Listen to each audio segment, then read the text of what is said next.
Bueno, reconducimos nuevamente, ya que la pandemia nos lo permite, reconducimos nuevamente las entrevistas a personajes singulares de Sevilla.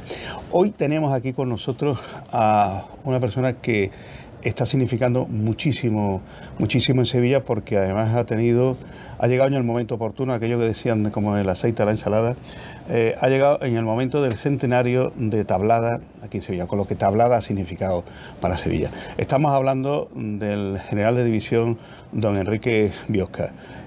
Muy buenas tardes, mi general. Paco, muy buenas tardes. Un placer estar aquí. Don Enrique Biosca lo conoce ya casi todo el mundo, sabe lo que es y lo que significa dentro de Tablada. Por dar una pequeña semblanza que después nos lo va a extender más, él es además el director de enseñanza del Ejército del Aire, es decir, que todo lo que es las enseñanzas que se dan tanto en San Javier como en León están organizadas y dirigidas por él.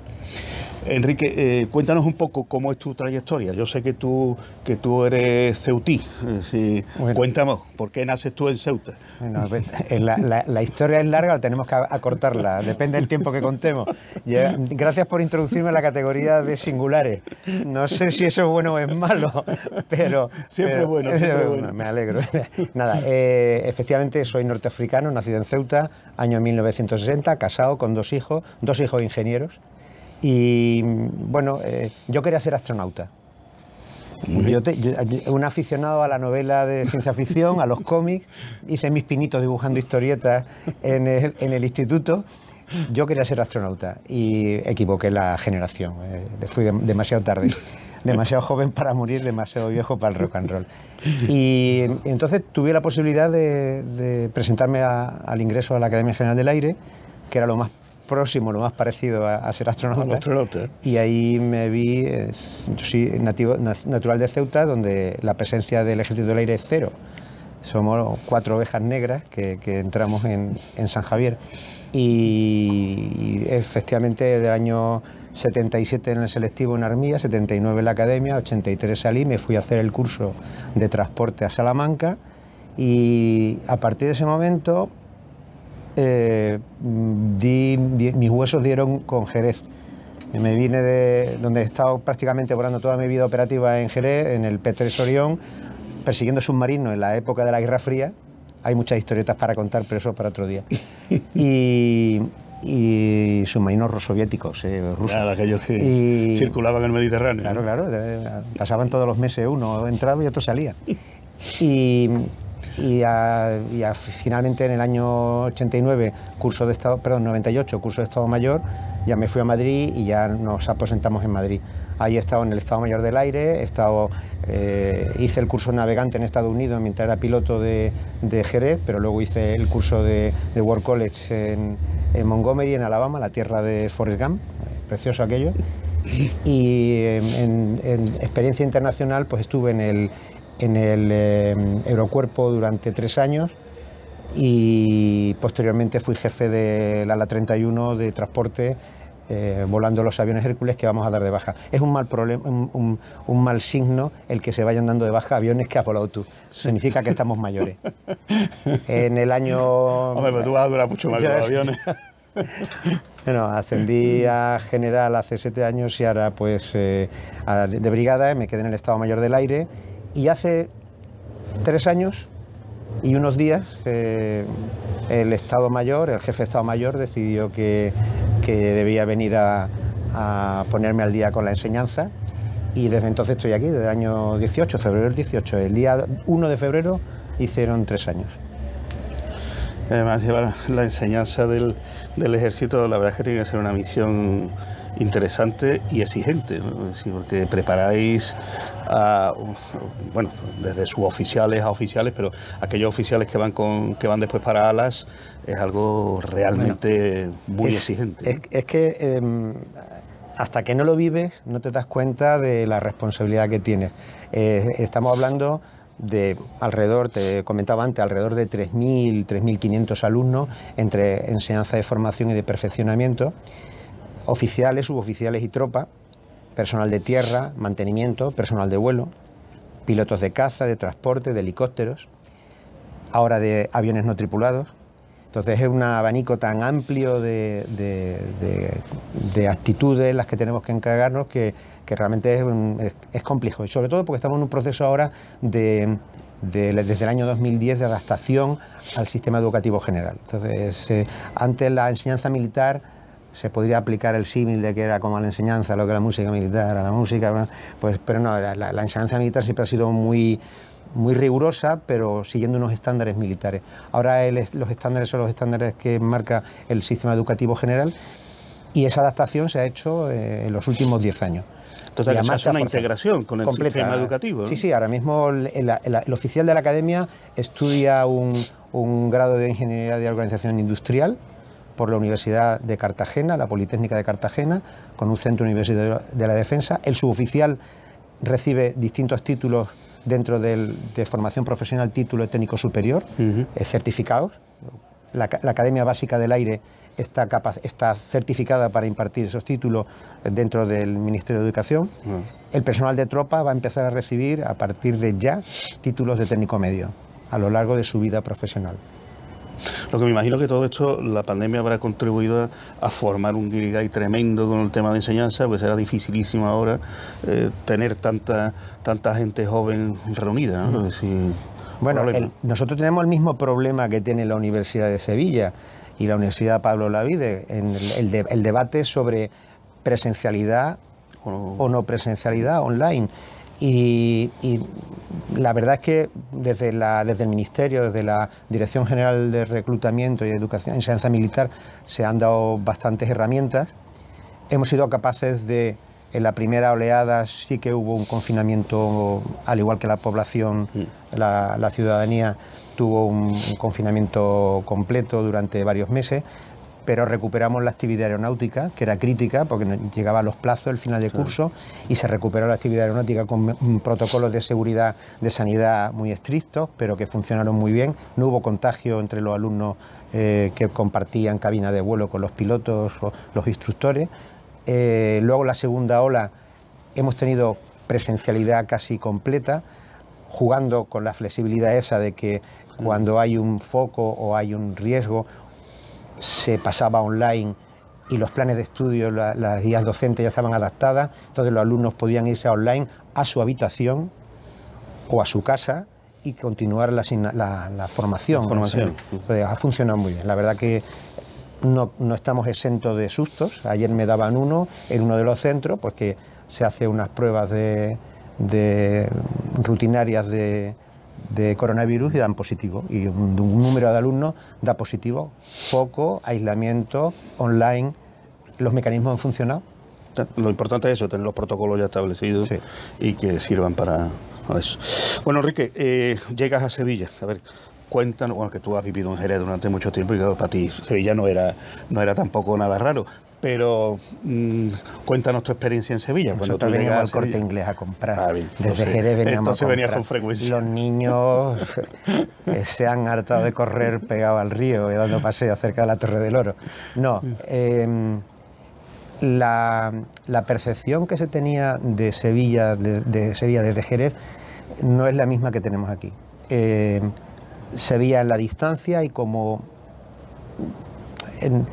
no sé si voy a decir que el jerezano al sevillano lo ve de otra manera, pero yo estaba bien movido un poco del espíritu, pero tengo que decir, primero, que el venir a Sevilla venía en tercera opción. Es decir, no era la primera opción que me había ofrecido el jefe de Estado Mayor, y por 3 veces cambia, y hasta cierto punto venía un poco, no a regañadientes, porque sabía que era un sitio muy bueno, que era un puesto de responsabilidad, pero sí como, ¿dónde me meten? Yo ya tengo mi vida hecha en Madrid, ya tengo mi casa y tus hijos allí ya... Bueno, mis hijos estaban por el mundo mundial ya. Pero es un descubrimiento, Y lo voy a decir por palabras de mi mujer, que es la que venía un poco más reticente, porque ella tenía su puesto de maestra, de profesora de educación general básica, bueno, de primaria en Madrid. Y viene y dice, un día me dice, la cantidad de disgustos que te di cuando te mandaron a Sevilla, y ahora ella está encantada. Y y es que me he reencontrado con el calor humano. Sí. Me he reencontrado entonces es muy importante porque Madrid es una ciudad que abre los brazos, que te recibe, te acoge, no te integra, porque hay muchos madriles.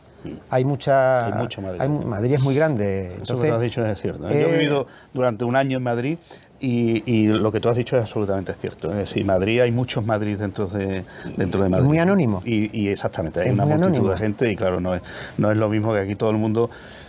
Básicamente nos conocemos casi todo el mundo y en ese aspecto mucha gente me lo dice cuando viene a Sevilla. Y aunque no te conozca, Paco, aunque no te conozca, porque esto es una historia de Jerez, lo siento, me remonto embarazada, mi mujer embarazadísima del primero de mis hijos, que estaba la pobre allí, y te subías al autobús, decía ella, te subías al autobús y la señora que estaba al lado te miraba y decía: hija mía, ¿cómo lo tiene que estar pasando?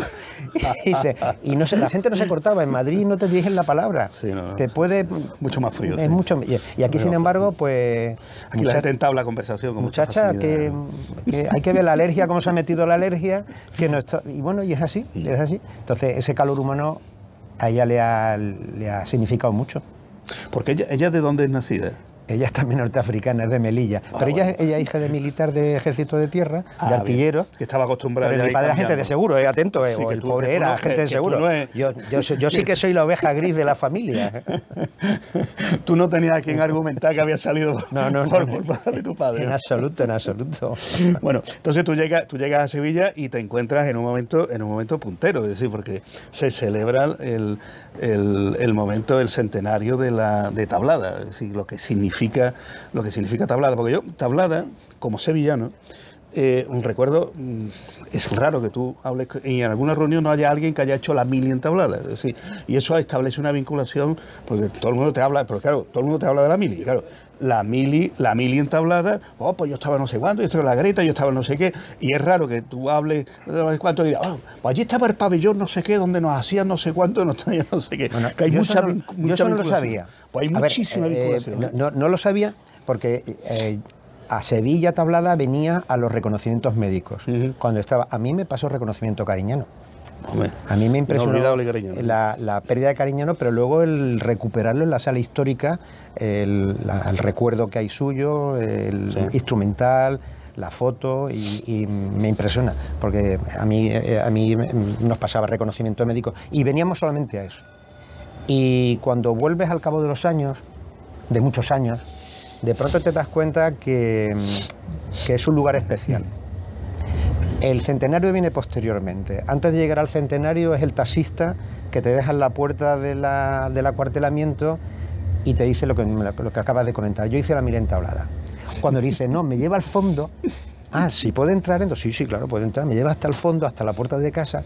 Y dice, yo hice la mili entablada. Y ya me quedo callado y no me atrevo a decirle nada. Hay que preguntarle, ¿y fue bien o fue mal? Y bueno, sí, buenos recuerdos o no. Hay de todo, hay división de opiniones como los toros, sí, pero no, por regla general el recuerdo era positivo. Tablada era un sitio que se llevaba en el corazón y que pasaría sus malos momentos, porque no cabe en duda que el servicio militar pues tenía sus limitaciones, pero la gente en Tablada iba pero cumplía una misión importante. El servicio militar obligatorio, como en aquel momento, significaba para mucha gente romper con su infancia y entrar en la verdaderamente adulto, que era cuando ya asumía responsabilidades, tenía una disciplina. Sí, era un hito. Era un hito, y verá, aquí en Sevilla, pero aquellos que venían de pueblos, etcétera, que no habían salido, la mayoría de las veces no habían salido de su pueblo, y venir a un acuartelamiento donde convivía con muchísima gente de su edad y se establecía una disciplina, etcétera, yo creo que eso era casi el rito de adultez ya del hombre, y volvía alguien diferente a que salió del pueblo, era el que volvía. Bueno, no divaguemos. Es que viene muy a propósito porque luego encuentras al taxista, pero luego empiezas a encontrar gente ya más celebridades o ¿cómo era? Singulares. Personas singulares muy queridas, pues Paco Robles, periodista, nuestro Praxedes del Círculo Mercantil, nuestro César César Moranco, César Cadaval también, que han pasado por aquí por Tablada, ¿no? Y te cuentan pues sus anécdotas. Paco Robles decía que él daba clases también a compañeros que a lo mejor no tenían cultura, enseñaba y la lectura y demás, ¿no? Y sí que hay un momento de efervescencia con el tema del servicio militar que se acaba en cuanto se finalice en el año 2099-2000 el servicio militar. Y ahí hay una ruptura con Tablada. Es decir, la sociedad de Sevilla, que luego se profundiza con la carretera, el muro, la desaparición de la pista de vuelo, ahí hay hay una ruptura con Tablada y pasa un poco en segundo plano al olvido. ¿Qué ocurre con el centenario? A mí me sorprende porque yo tampoco era consciente de que llegaba en esta época del centenario, pero tengo a mi alrededor muchos oficiales que llevan aquí ya muchos años y recuerdan, me hacen ver primero los lugares históricos que estamos pisando a diario. Es como el que vive en un museo y no se da cuenta que está rodeado de obras de arte, salvando la distancia. Tablada, más que obra de arte, es el entorno, es el escenario en el que estás pisando en ese momento, pero te das cuenta que estás viviendo, estás ocupando unos lugares que son historia reciente de Sevilla, historia importante de la aeronáutica, y es a raíz del empezar a planear para el centenario cuando voy descubriendo más cosas. Claro, porque desde ahí, desde Tablada, saliendo de Tablada o llegando a Tablada, hay vuelos que son hitos en la aviación mundial, no ya solo española, sino mundial. Recuérdanos algunos casos de estos, de la importancia de Tablada. Sí. Yo recuerdo aquellos primeros vuelos cuando Tablada se constituye por primera vez y aquellos héroes, porque vamos, los que se subían a los aviones eran verdaderos héroes en aquel momento, haciendo vuelos visuales, sin ninguna instrumentación ni nada. Date cuenta que en los años de principio, no de apogeo, pero de inicio de la aeronáutica, de la aeronáutica, España viene ya del desastre de Anual. Y se plantea apoyo desde la península a las operaciones del norte de África. Y se empiezan a identificar ubicaciones de donde poder establecer unidades aéreas. Estamos hablando que ya en 1910, principios de la aviación, en Sevilla hay festivales aéreos y empiezan a aparecer pues aventureros que aprovechan la técnica y la aventura y la audacia para poner en valor. Eso que has dicho de 1910 es muy interesante, porque en 1910 por primera vez se hace una semana aeronáutica con motivo de las fiestas de primavera de Sevilla. Es decir, que además, como antiguamente los carteles eran descriptivos, no es como hoy que simplemente la figura, sino que se detallaba básicamente todas las actividades que se hacían. De hecho, yo tengo algunos en mi colección de aquella época y relatan. Y en 1910 por primera vez se hace una semana aeronáutica, con la idea de la importancia que ya tiene. Se repite varios años consecutivos. En aquella primera, esto es como los chistes, había dos belgas, un francés y un alemán, y bueno, es un premio importante, de miles de pesetas, ¿no? De la época, que gana un Janol Slayer, un belga, que además es el as de la aviación, o el pionero de la aviación belga, también era piloto de motocicleta, era un aventurero, claro, que son los que se arriesgan a volar los máquinas. Para volar había que ser un aventurero. Completamente de acuerdo. Aquellos artefactos que estaban forrados de tela. Pero fíjate tú la rapidez con la que evoluciona la aeronáutica, que rápidamente se le da utilidad tanto para el transporte como para las operaciones militares, ¿no? Y es que estamos hablando que en el año 17 ya cruza el estrecho Herrera con un avión Newport para traer mensajes de la guerra de África, que deja caer una bandera española en Gibraltar, que genera una protesta diplomática, aterriza en Tablada cuando ya estaban los planes de desarrollo de Tablada. Tablada ya había construcciones militares dentro del aeródromo de Tablada. El aeródromo se inaugura en 1920, por ese motivo celebramos centenario, pero en 1920 ya había media Tablada, estaba construida. Claro, Yo tengo fotos del año de la inauguración, el año 23, y el año 23, que es cuando viene Su Majestad el Rey para inaugurar oficialmente, están todos los hangares, todos los edificios principales, los jardines, está todo construido ya. Porque realmente en el 20 es que se firma el decreto. El decreto de Constitución. Pero ya había construcciones en esa época, ya había construcciones.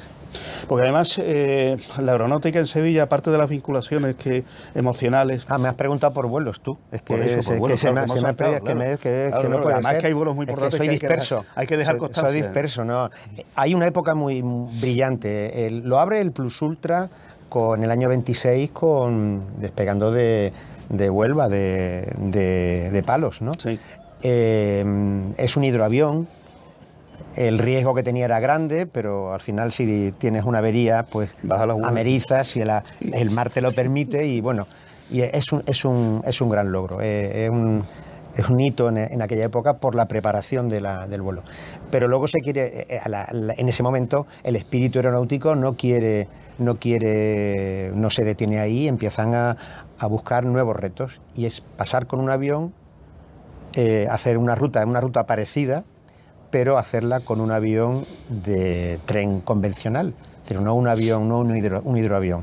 Y ahí es el gran vuelo del Jesús del Gran Poder, Jiménez Iglesias, en el año 29, que es un hito también en la preparación, que había tenido un reto fallido anteriormente, porque ellos querían ir hacia Oriente. Sí. Ellos querían ir hacia Oriente, plantean un vuelo que es frustrado, y aterrizan en Irak, en Nasiriyah, que luego ha sido conocido durante la guerra del Golfo y demás, ¿no? Pues en Nasiriyah, por una tormenta de arena aterriza, son detenidos por los nativos y rescatados por la RAF, y vuelven al cabo de los meses, ¿no? Y siguen planeando el vuelo, y esta vez sí que lo hacen hacia América. Pero es importante que los que nos están viendo entiendan lo que significaba. Fíjate que curioso el que hoy en día el GPS está posicionado exactamente en el lugar donde está. Fíjate lo que era en aquel momento, sí, era casi, lo que era meterse en un barco y ir camino de América sin realmente saber exactamente ni dónde estabas ni a qué distancia estabas. Es decir, porque aquello era simplemente un vuelo visual. Es decir, que tú veías la costa y decías, esto puede ser la costa de no sé dónde, ¿no? Es decir, que te vas tus mapas, ¿no? Esta gente, casi héroes, ¿no? No eran ningunos insensatos. Ellos van. Estos no son el Ole Slayer y compañía, sí, que hacen un circo aéreo, ¿no? Sino que tienen una preparación detrás. Ellos cuidan por su vida, ¿no? No lo hacen de una manera irresponsable. La preparación es ardua. En el caso del Plus Ultra, que no tiene que ver con Tablada, pero que sí es un ejemplo muy claro, es innovador porque introducen el radiogoniómetro. Hasta ese momento no había radionavegación, y Barberán, que luego fallece en el vuelo del Cuatro Vientos en el año 31, que también despega de Tablada. Barberán es el principal impulsor de ese desarrollo tecnológico, y se utiliza luego posteriormente en el resto de grandes vuelos. Hay navegación por las estrellas y por los astros. Sí, claro. En Tablada, el que tenga la oportunidad de visitar Tablada, hay una reproducción de la carta del Cuatro Vientos, con los distintos marcas de astros, en este caso el Sol, marcas de tiempo en la ruta. Vuelan a rumbo, a velocidad, a deriva y a sextante.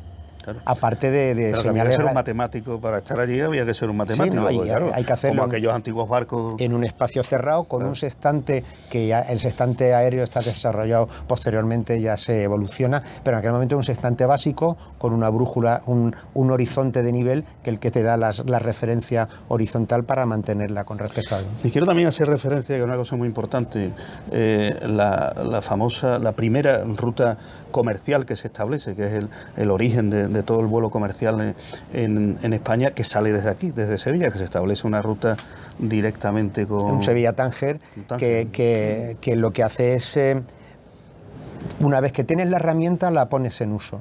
El avión sirve para llegar lejos, llevar carga, llevar bombas en un momento determinado y rápidamente se identifica la posibilidad de llevar correo, correspondencia al norte de África, mantener ruta permanente y posteriormente el hueco donde ocupan las sacas se sustituye por un asiento en el que algún pasajero, pagando hay por ahí algún resto de billetes de pasaje, ¿no?, le pone la saca encima y continúa el viaje hacia abajo, ¿no?, hacia el sur o norte. Que ser pasajero en aquella época también era de aventurero. Había que tener valor para subirse de pasajero. Además con la, sí, pero la correspondencia. Es pionero. Sevilla es pionera también en aviación comercial. Hay mucha pelea, mucho debate sobre quién es el primero, pero da igual, es pionera. Es decir, realmente los vuelos regulares se establecen y se consolidan aquí desde Tablada a Sevilla.